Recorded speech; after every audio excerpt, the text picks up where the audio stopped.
Before we begin, thank you very much to Paradox Saber 54 for joining the Patreon campaign. Thank you very much. Appreciate it as always. Thank you guys so much for helping me keep the lights on and keeping everything going as hard as I can.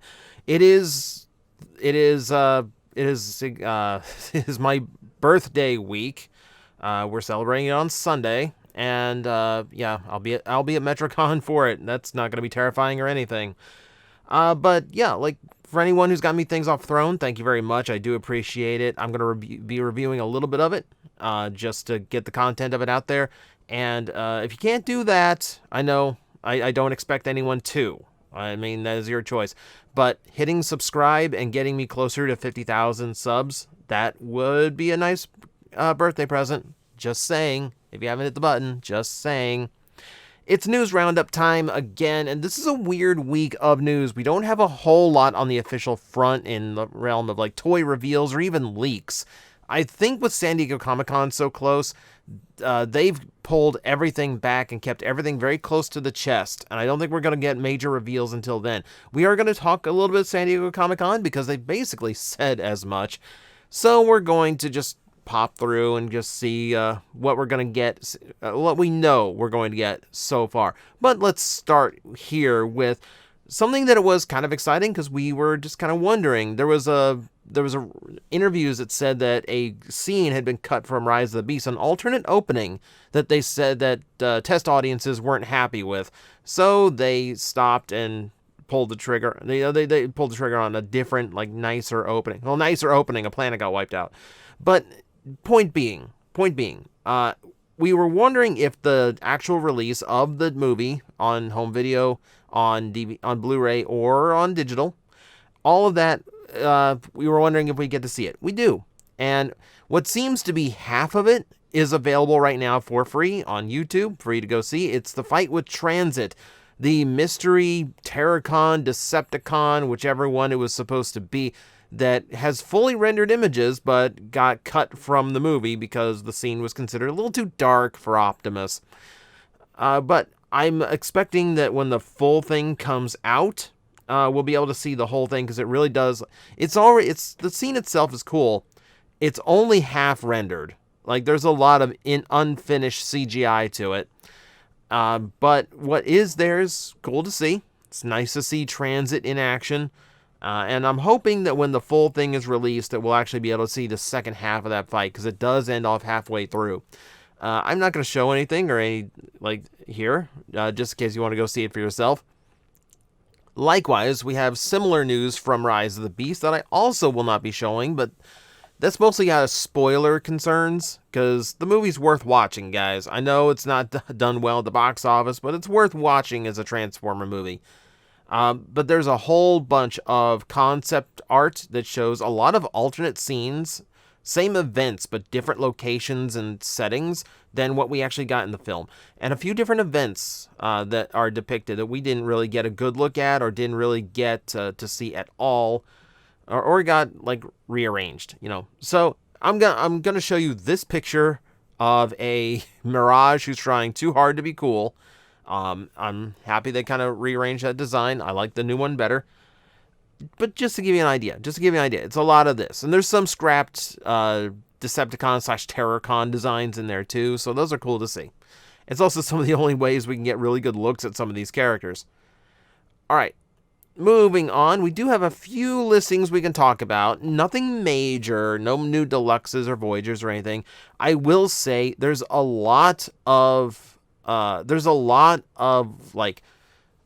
fake leaked lists floating around right now. I've seen a few pop up on my Discord, and then a few people posted it to me on Twitter, and they look the fakest of fake.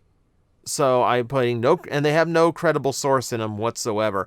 So I'm putting literally no faith in them. They're the type of fake Walmart, Amazon /computer listings that I've seen in a long time. So I'm not reporting on them, and I would advise you to treat them with caution. Don't spread them around like they are given fact, because the more notable leakers have not mentioned a thing about them. So let's see the ones that we actually do know are on the way. So we're getting one step for Breakdown from EarthSpark. These are all EarthSpark, by the way. It's good to see he's getting some kind of toy representation. I'd love to see like a deluxe of him at least. Tacticons for hashtag and RC. Those are the ones you finger. Get your mind out of the gutter. There's also a one-step flip changer for Megatron as well. All right, so we've got those. We have a one-step flip changer for Twitch. I want to say those actually did get spotted. Like, we actually have photos of them, but unfortunately, I don't think I even found them for this news roundup. But you can kind of, they're not great quality photos, but, you know, you can imagine it. They're simple toys of Megatron and Twitch. And then Warrior class of Starscream and Shockwave. Shockwave doesn't have a Warrior that I remember from Cyberverse, so that might be a new mold. And considering I just saw Warrior Class Starscream on a store shelf, and it's just the repaint of the Seeker they've been using since Cyberverse, I'm assuming a new listing for Starscream means a new mold that's more accurate to the show. I'm hoping, because that Seeker toy is terrible. It's not a good figure. It really does need replacing. So hopefully that's a new Starscream. That's my only real hope out of this whole thing. Everything else is just kind of, okay, that's there. We get a little bit more information about this next collaborative figure for G.I. Joe, the Soundwave Thunder Machine, which is, you know, probably the best looking one out of the three so far. Really cool to see. Okay, so let's read just a few details so we know a little bit more. Zartan and Zarana are all new O-ring figures. They're based on the originals, but they were updated as needed. I mean, a great update would not to have O-rings involved, but okay, fine. It's the G.I. Joe traditional thing. But, you know, I'd like my legs to not fall off one day, thank you. Confirmed that Ravage is the Masterpiece mold. They did put it in blue on purpose, which apparently is supposed to be how he was originally depicted in G1. He was supposed to be blue. Okay, alright, fair. Blue Ravage. Soundwave does have a cassette door, so Ravage can fit inside, which means he's going to be compatible with any of the Masterpiece cassettes, which are actually cross-compatible with the G1 cassettes as well. They transform to the same size. So he'll be compatible with the Masterpiece and the G1 cassettes. That's kind of cool. See, he also confirms that, the rocket for the Thunder Machine is his sonic cannon. He's 10 inches tall. He's around Commander class in size. They don't play into Transformer scale. They're more focused on the scale for the Real American Hero line. Understandable. That's fine. Also, yes, the chain accessory just barely got in there. He apparently Ben here had to push real hard to get that chain going. So if you have the Baroness, you can recreate that comic book cover. Good. So lots of good stuff. It's good to know that he has his traditional gimmick on top of everything else this toy has to do. That's really cool. And yeah, it's nice to know that these are brand new toys for Zartan and Zarana, not just reissues of the originals. So nice. It's definitely looking like the best one that we are going to get. So I'm looking forward to it cautiously. I don't know if I'm actually going to buy it, but all right, we have some behind the scenes stuff for Junkion Trashmaster, our Voyager Junkion. See, so not a whole lot here. Mostly just talking about the work that took into it, the fact that the Evo Fusion capability is still intact.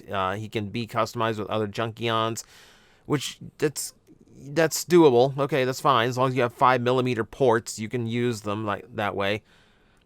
And yeah, it's just basically just like a lot of like normal stuff that a Transformer should be doing that shouldn't have to be explained.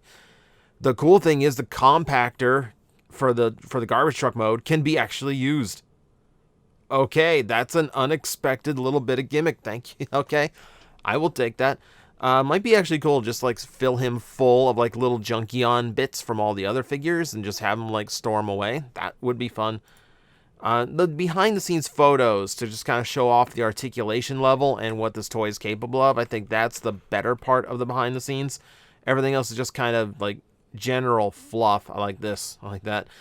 There is also the Junkosaurus Rex combination that's been going around. That's kind of cool too. Yeah, there you go. Okay, so you can't fill him up, but you can actually just, like, clamp onto things. Okay, so that's not as cool as I expected. But yeah, look, full compatibility. It actually uses the 5mm port. You can disassemble them to an extent. All right, actually, that's cool. Yeah, okay. I'm into this. I'm into this guy. We'll see how he turns out when he's released. Takara Tomy finally dropped some really good images of the next Beast Wars again. 2-pack, Rat Trap, and Pterosaur. Again, I feel like this one's going to be the one to get, just for the fact that Pterosaur looks so good, and the original one from America was so hard to get. It does look really good. They both look really, really good. Like, they put a lot of work into getting it. I can see the tongue painted in the mouth. That's a lot of little attention to detail. I like that. I like the little spots that were added to him. Yeah, he's looking really good. Rat Trap got little whiskers painted on, which I think is hysterical. I don't even know him for whiskers on his design, because they're not the most prominent detail, but hey, it works. And yeah, he's fully painted. He looks really, really good too. I say it with all of these sets. They look really, really good. I don't think I want to spend the money just to upgrade the color scheme on mine. This really makes me wish, more or less, I just kind of wish I had known that Takara was going to do this, so I could have just bought those instead. You know, it's kind of like one of those things. And I kind of don't want to go through the whole process of just selling off the old ones to pay for the new ones. Yeah. Let's move on to something else I'm probably not going to be able to afford. We have good images of the next Masterpiece releases. They are both repaints, but they're interesting repaints. So number one, we have the MP44 Optimus Prime in toy accurate deco, which means his colors are a lot more muted. His eyes are yellow.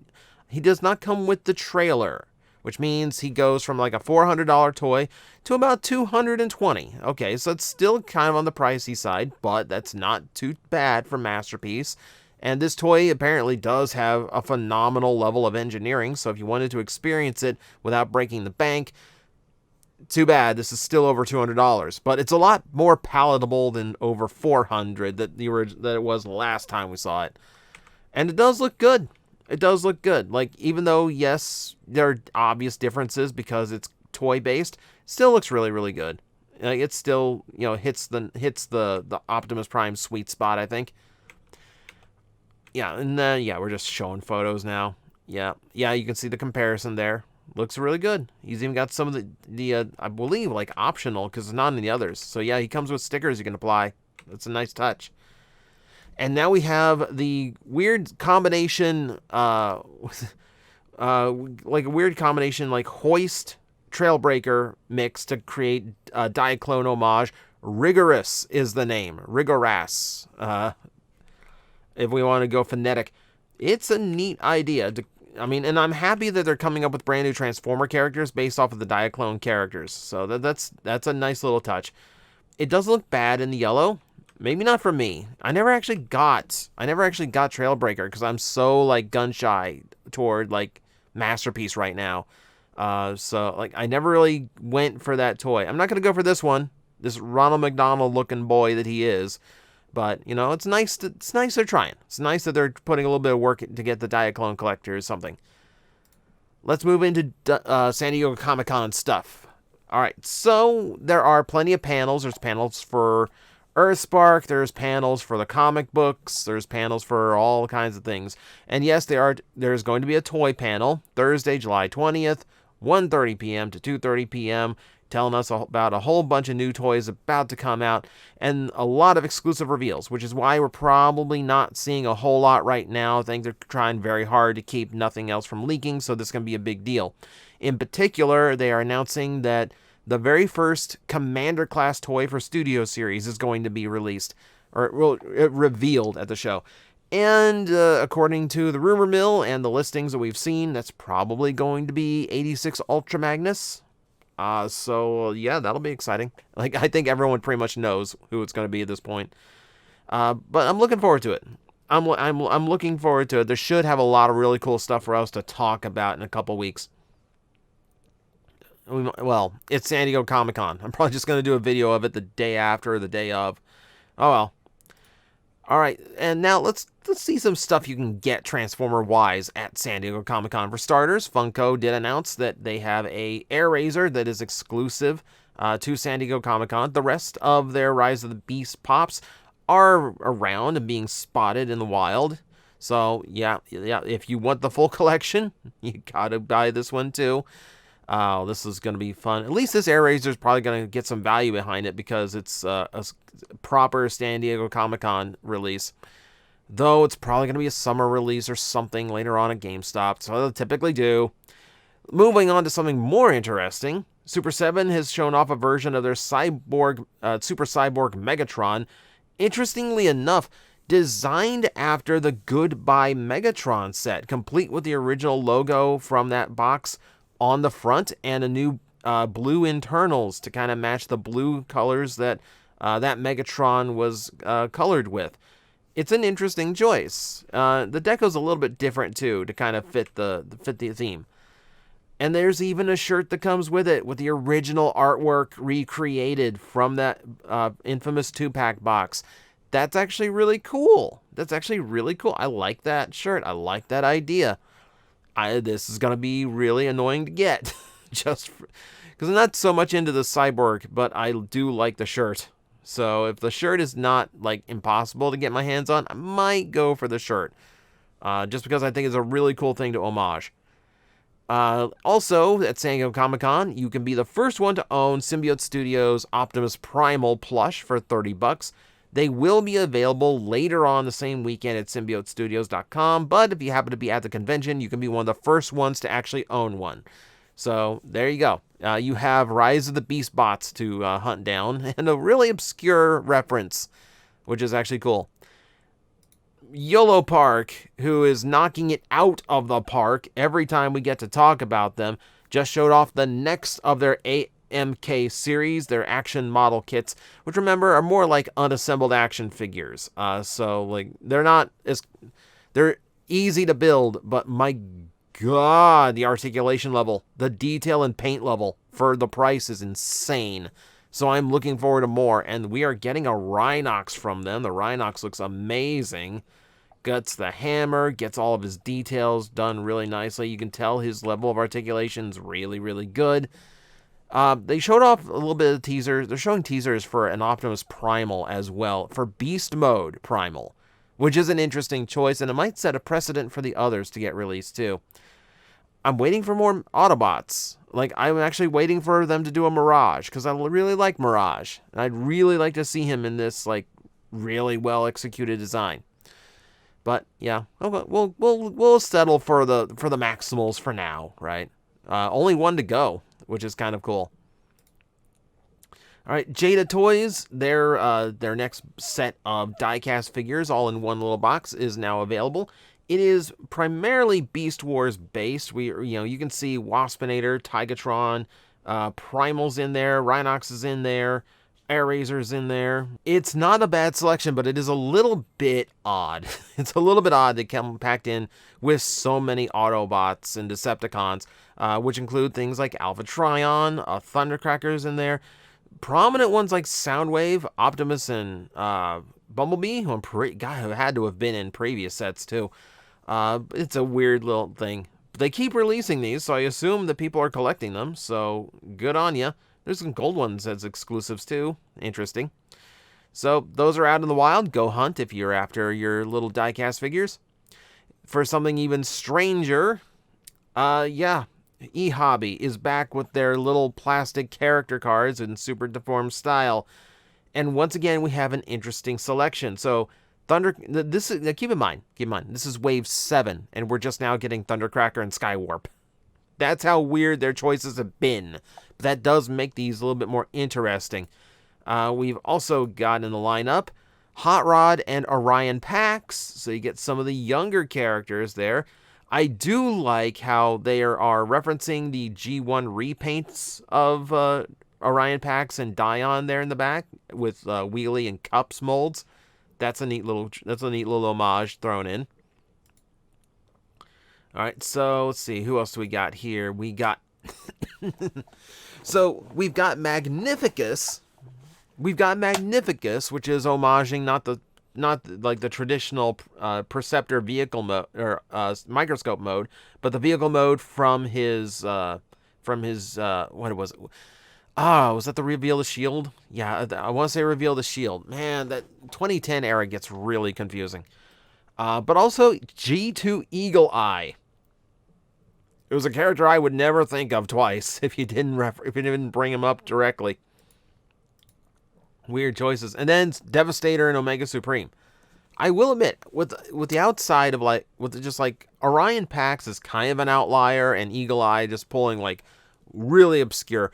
I'm actually shocked that this is a pretty normal wave, considering they've done things like Pretenders and Action Masters in the past.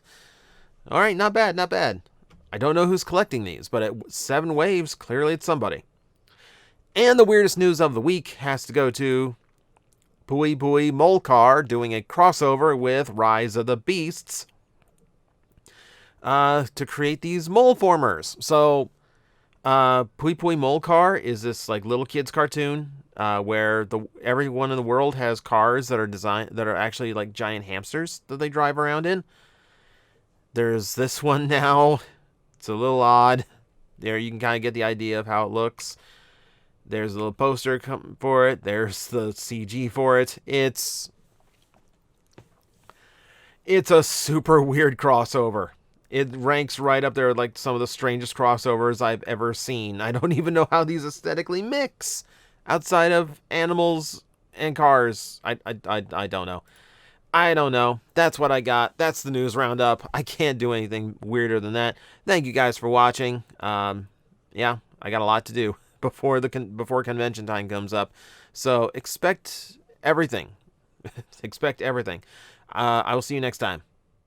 I'm like, I think you guys got this. I will back away, and I will see you all later. You've got this handled. Alafi's like, really? You're not gonna help me? Like, it's fine now. It's like these disgusting creatures breathing down my neck, and you're all just like, I believe in you. You got this. All right, you seem to have this. 5 minutes.